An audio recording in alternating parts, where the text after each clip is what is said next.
Hey, it's Dr. Tang here with what'syourobsession.com, and today it's a Kotobukiya review, the Joker from The Killing Joke.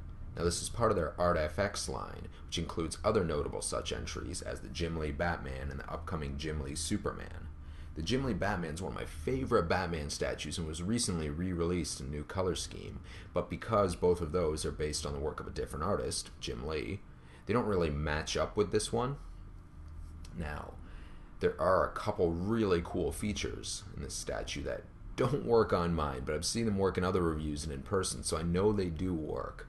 There's a motion sensor that makes the camera shutter go off, and there's a spotlight.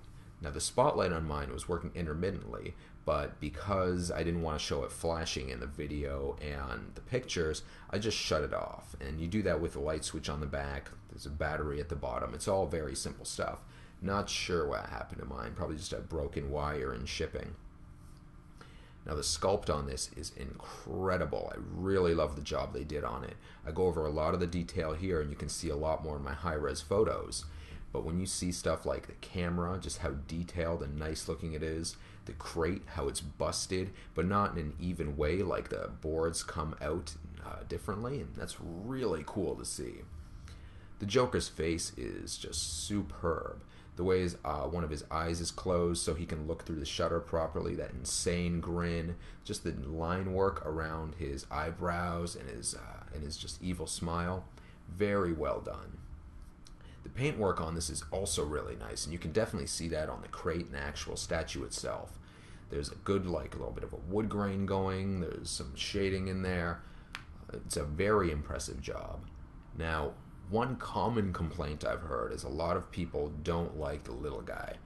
The midgets were a part of the story in the actual Killing Joke. Like, they helped tie up Gordon. I can't remember what else they did. They were part of the circus troupe that the Joker had working for him.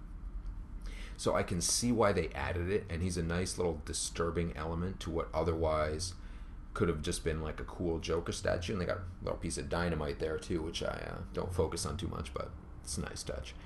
Now, I like the addition of the little cherub there. You know, he's an interesting, disturbing little element, but I can see why other people would think it detracts from it. And you can see me messing around with the light here a little bit, and it's just not going.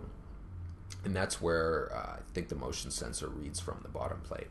Anyways, back to the little guy. I think he's a good addition. I can see how some people wouldn't like him because it distracts from this being just a pure Joker statue. Still, considering the price, which is fairly low because it is one of the ArtFX statues and thus made of plastic and not, say, polystone, considering the quality of the sculpt and the quality of the paint, even if you don't like that little guy, this is an incredible statue, and if you don't mind him or you actually like him, even better. This is probably my favorite Joker statue to date. Hope you enjoyed the review. See you guys around.